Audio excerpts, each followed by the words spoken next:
Hello viewers, I am Dr. Shankaraiah, Department of Pharmacy, Chaitanya Deemed University, Warangal. So today my topic is lipid lowering drugs.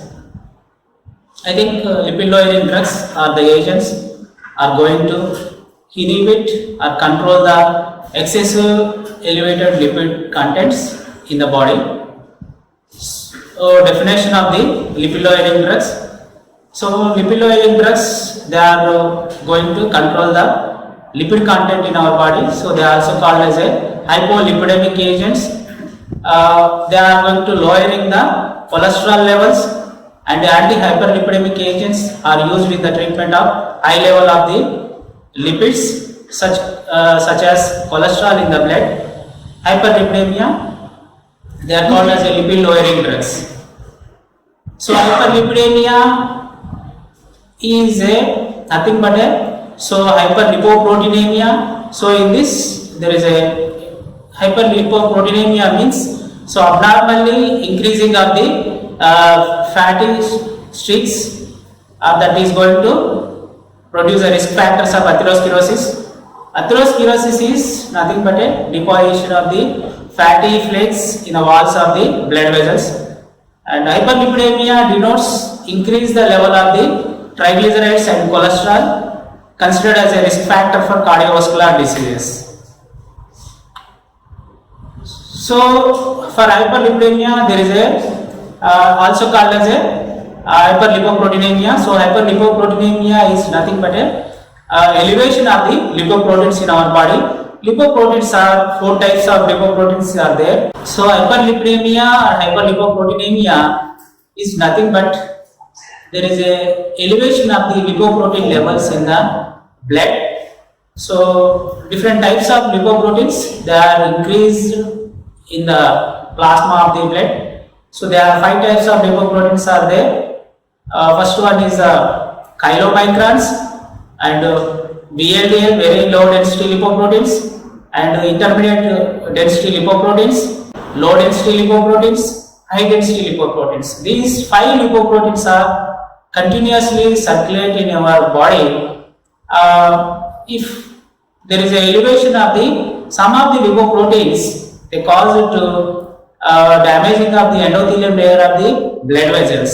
That leads to develop the atherosclerosis.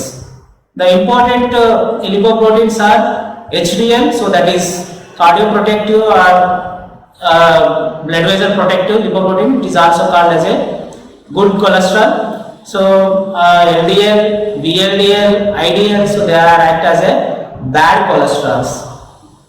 So this bad cholesterol is going to develop the atherosclerosis. Okay, the atherosclerosis is a condition in which fatty flake liquids is going to build up in the inside of the blood vessels. Especially atherosclerosis is derived from the Greek word. These are two words. First one is athero means gruel, sclerosis means hardening, and atherosclerosis is often called as a arteriosclerosis. Arteriosclerosis is nothing but a hardening of the blood vessels. So in atherosclerosis condition, that leads to build-up of the fatty streaks in the blood vessels and hardening of the blood vessels. These are the consequences of atherosclerosis. So atherosclerosis is one of the dangerous condition if elevated of the lipoprotein bad cholesterol levels. Especially atherosclerosis can cause heart attacks if there is a completely blockade of the arteries of the heart.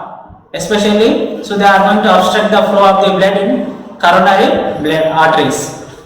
And another causes of the atherosclerosis leads to brain stroke and kidney failures, gangrene, amputations, etc. are the common consequences of atherosclerosis development in the blood vessels. So main mechanism actions of the atherosclerosis. So for development of atherosclerosis, there is a important steps are involving in a condition of atherosclerosis in cardiovascular diseases. So first one is there is a alters the prostacyclins and nitric oxide levels in the bloodstream. That altered prostacyclins, they are going to damage the endothelium layers of the blood vessels. And whenever there is a endothelial layer is damaged, addition of the LDL cholesterol, platelets and mononucleic cells, then they are going to release the oxidative free radicals. That oxidative free radicals is going to oxidize the LDL cholesterol that become a lipid peroxides. Then the macrophages are trying to removing of the lipid peroxides of the oxidized LDL cholesterol.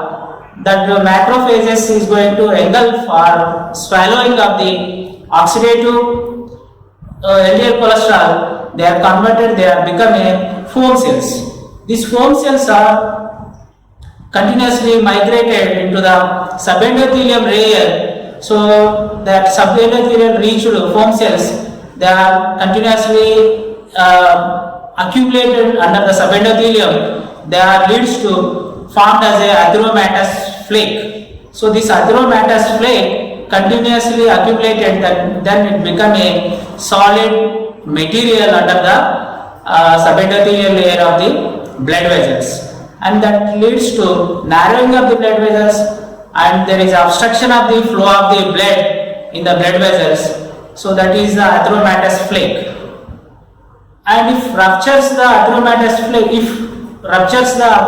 flake, that can form as a thrombus. Okay, so if once rupture the atheromatous flake, the thrombus is formed. The thrombus is circulated in the blood vessels, and in blood circulation, where the thrombus is reached, the thrombus is going to occlude the capillaries of blood vessels. If it is reached to the brain, so that can causes of the brain strokes. If it is reached to the coronary artery of the heart, that causes to cardiac arrest. If it is reached to the upper limbs and lower limbs, then that leads to gangrene and amputations. And if it is reached to the kidney region, that leads to there is a kidney failures. So these are the consequences of the atherosclerosis condition just because of hyperlipidemia. So that hyperlipidemia is a condition of the excessive lipoprotein levels are elevated, that is especially bad cholesterol levels. And from this diagram, there is a normal blood vessels. First one is a normal blood vessel. Whenever there is an alteration of the prostacyclins, nitric oxide, they are going to damage the endothelium layer of the blood vessels. That endothelium layer is damaged, and adhesion of the mononuclear cells, platelets and LDL cholesterol. So they are continuously trapping of the all LDL cholesterols, that is going to formed as a oxidized LDL cholesterol that can develop as a lipid peroxides. Lipid peroxides engulfed by the macrophages. That macrophages are becoming foam cells. The foam cells are migrated to the subendothelium layer.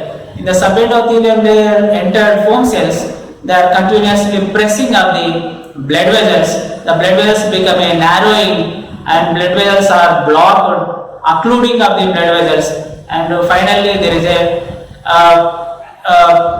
prevent the flow of the blood in the blood vessels. So from this diagram we can understand how there is a development of the atheromatous flake in the coronary vessels or tiny capillaries, etc. So they are going to causes of the different vascular diseases. And management of the hyperlipidemia. So for management of the hyperlipidemia and atherosclerosis disease, by the different types of the treatment is required. So first one is the dietary source, and second one is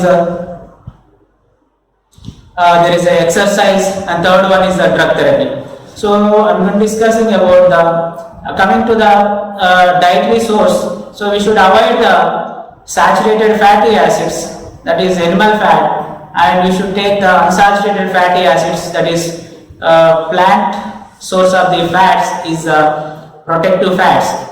And another important dietary source is there is a fish oils is going to control the excessive elevated cholesterol levels. The fish oil contain the omega-3 fatty acids, so they are also having the antioxidant property, and fatty fish oils also contain the vitamin E and C, so they are act as a antioxidants. They can prevent the peroxidase products of the LDL cholesterol in our body. And exercise will help a lot in controlling of the hyperlipoproteins. That exercise can continuously, that free fatty acids is going to esterified, they are going to formed as a HDL cholesterols. So regular exercise is required for elevation of the HDL cholesterol and controlling of the bad cholesterol in our body. And third category, there is a drug therapy. So drug therapy of the is very important in atherosclerosis and hyperlipidemias. So the important is they are going to decrease the LDL cholesterol level and increase the HDL cholesterol levels with the drug therapy. Okay. And anti-hyperlipidemic drugs, they are classified as a 5 categories of the anti-hyperlipidemic drugs are there. So first one is the HMG-CoA reductase inhibitors.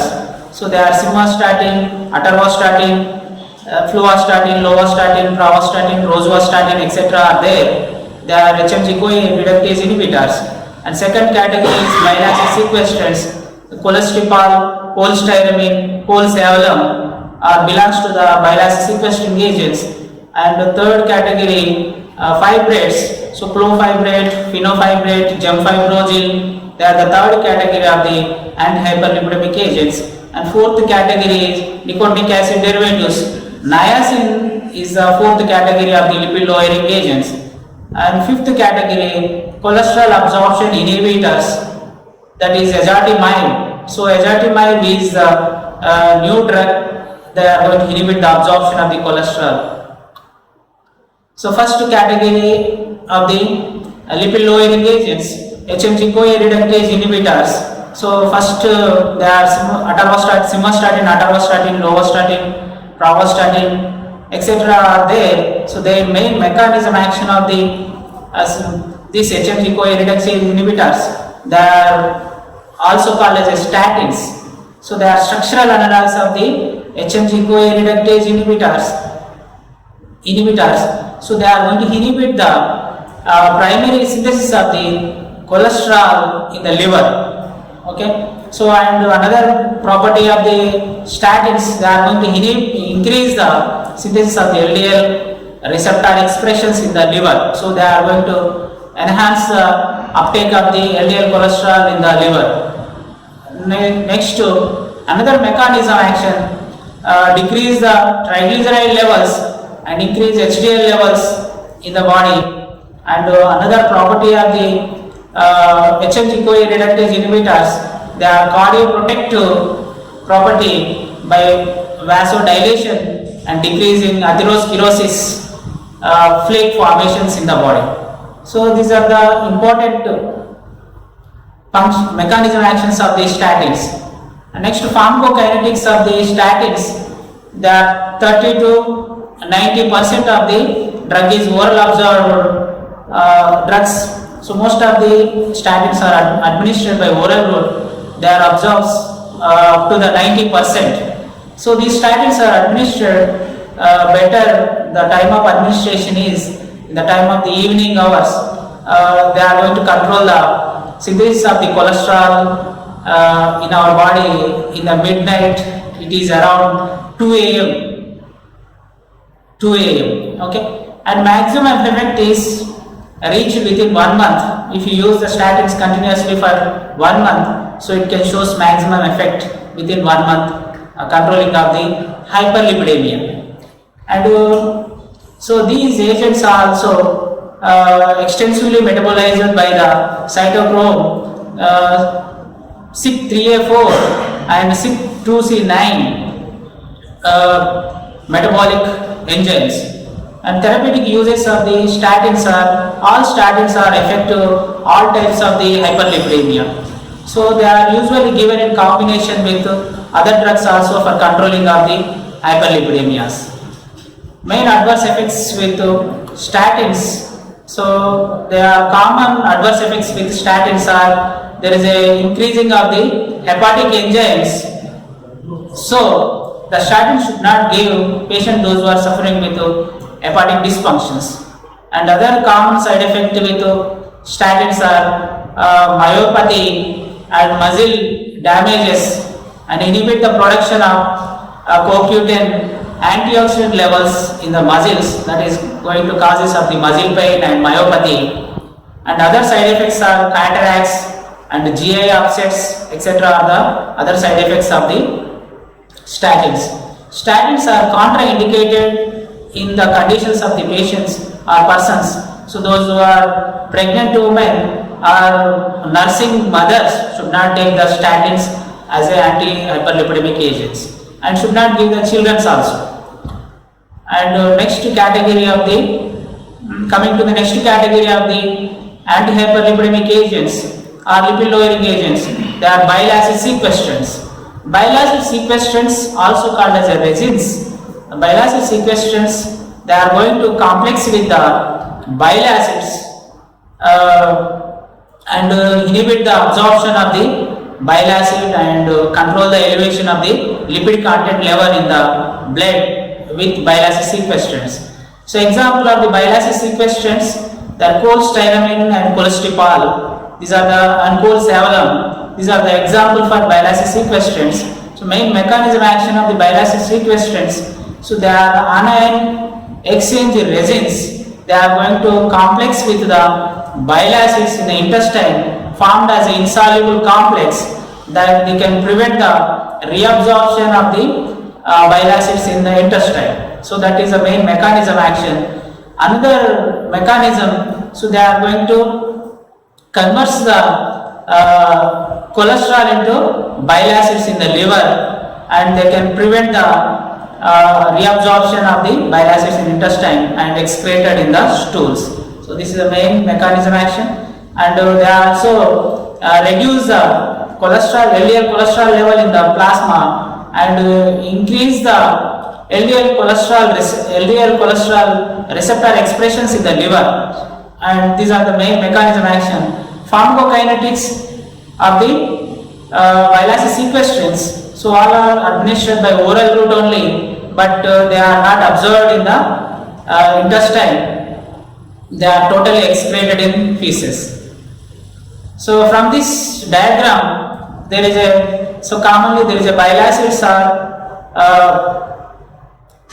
enter into the intestine, and after entering into the intestine, the bile acids are reabsorbed in the intestine by portal circulation, enter into the liver. So this is a continuous enterohepatic circulation from the diagram A. From the diagram B, so whenever we are treated with bile acid sequestrants, so that they can prevent the re-entering of the bile acids into the liver in the intestine. So that is due to the complex of the bile acid sequestrants with bile acids. So this is that can prevent the re-entry of the bile acids into the liver. So in B. Next, therapeutic uses of the bile acid sequestrants. So these are all especially used in treatment of the hyperlipidemias, and useful in the other conditions, liver abnormal secretions of the liver secretions. They are going to develop the pruritus and biliary obstructions, etc. due to the elevated bile acid levels. So they are going to control it with bile acid sequestrants.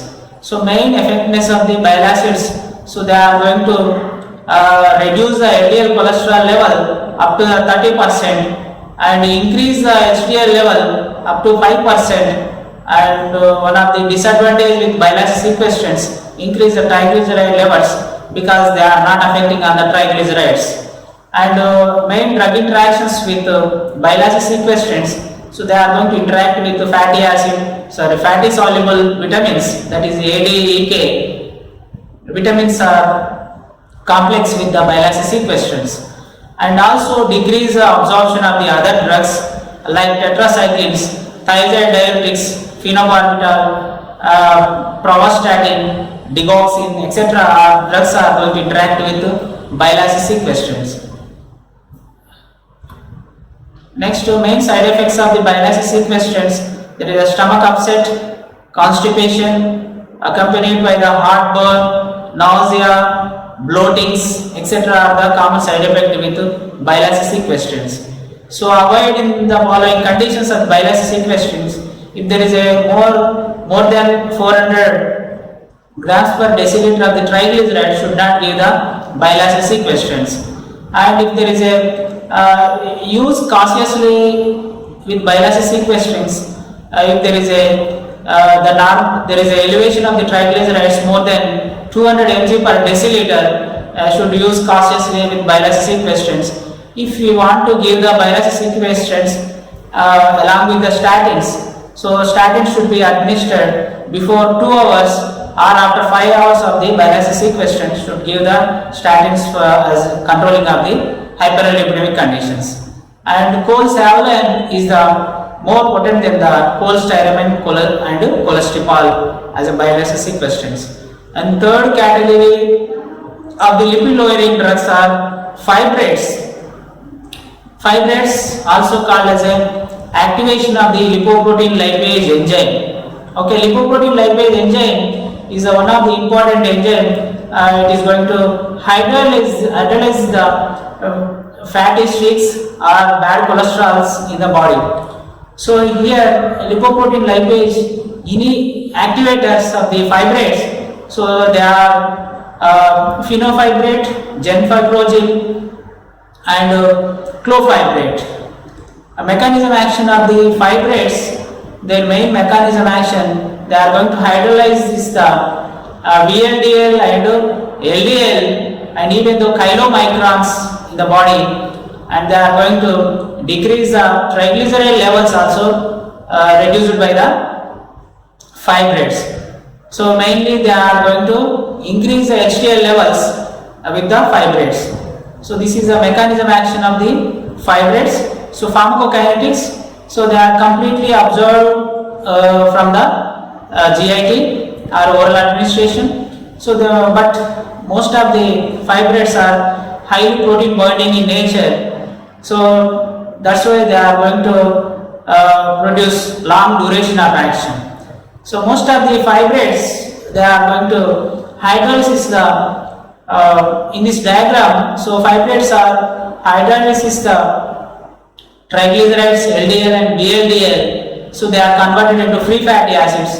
The free fatty acids are enter into the adipose tissues. In the adipose tissues, the free fatty acids utilized as an energy source. So that is the mechanism action of the fibrates or lipoprotein lipase enzyme activators. Therapeutic uses of the fibrates, so especially they are used in hypertriglyceridemia, and they are going to effectively reduce the triglyceride levels. So that is important of the fibrates. So main adverse effect of the fibrates are GI disturbances and gallstones formation and muscle pain and myopathy are the common side effects as usual as statins. And contraindication of the fibrates should not, these also should not give pregnant women and renal failures, hepatic dysfunction, and patient those who are suffering with gallstones. So these are the contraindications of the fibrates. And next fourth category of the, coming to the fourth category of the lipid lowering agents, nicotinic acid derivatives. Example, niacin. The most and cheapest anti-hyperlipidemic agent is niacin. So niacin is nothing but it is vitamin B3. So niacin is going to decrease the formation of the triglycerides and VLDL and cholesterol levels in the liver. Especially these are also mechanism action of the niacin. So it is going to inhibit the lipolysis effect in the adipose tissues. Actually in adipose tissues there is a free fatty acids are accumulated. Adipose tissues containing free fatty acids converted into fatty acids and triglycerides and LDL, VLDL. So that step is going to control with this niacin. So it means free fatty acids become a LDL cholesterol, VLDL cholesterol and triglycerides in the liver. That pathway is controlling with niacin. So that's why they are called as a lipolysis inhibitor. Okay, and this niacin is going to increase the LDL cholesterol level. So these are most potent anti-hyperlipidemic agents. So in this diagram, so niacin is going to control the triglycerides converted into free fatty acids. The fatty acids become again triglycerides and VLDL converted into LDL. So thus LDL is a bad cholesterol that is going to circulate in the blood. That is the main disadvantage of the bad cholesterol is controlling with niacin. Pharmacokinetic, niacin is administered oral route. It is converted into nicotinamide as a prodrug of the niacin. The nicotinamide is going to perform the lipolysis, that is breakdown of the triglycerides into VLDL and LDL formation. Therapeutic uses of the niacin, it is a familial hyperlipidemias. So people those who are family history of the hyperlipidemias, they are controlling with niacin. So it can control the elevated VLDL and LDL levels, is controlling with that. And also used in severe hypocholesterolemias in given combination with the other category of drugs, fibrates and cholestyramine. So that is bile acid sequestering agents. You give the combination with other drugs, so they also control the familial hyperlipidemias and hypercholesterolemias with niacin. That is fourth category. So main adverse effect with niacin, so there is a cutaneous flushing due to the prostaglandin elevations. So with the aspirin we can control the flushing effects of the niacin and also control the purities with the niacin. And other side effect is GIT disturbances, glucose tolerance and gouty arthritis, etc. are the common side effects. And rarely there is a myopathy with niacin. So niacin is a vitamin B3, is going to control the hyperlipidemia conditions in our body. Fifth category of the lipid lowering agents, that is a inhibit the absorption of the cholesterol. The category of the drug is ezetimibe. So main mechanism action of the ezetimibe inhibit the intestinal absorption of the cholesterol and inhibit the elevated LDL cholesterol levels and VLDL levels controlling with this ezetimibe, and also increase the HDL levels with ezetimibe. So with this diagram we can understand in general the liver is going to synthesize the cholesterol. The cholesterol is absorbed by the intestine. That intestine, from the intestine it is recirculated, re-enter into the liver via enterohepatic circulations. So that ezetimibe is going to inhibit the reabsorption of the cholesterol from the intestine. So that recirculated into the liver is controlling with ezetimibe. And also activate the apolipoproteins. So apolipoproteins can increase the LDL receptor levels on the liver, so that can increase the uptake of the LDL cholesterol from the LDL receptors from the liver. And this ezetimibe also inhibit the formation of the VLDL and LDL, then control the bad cholesterol levels in the blood.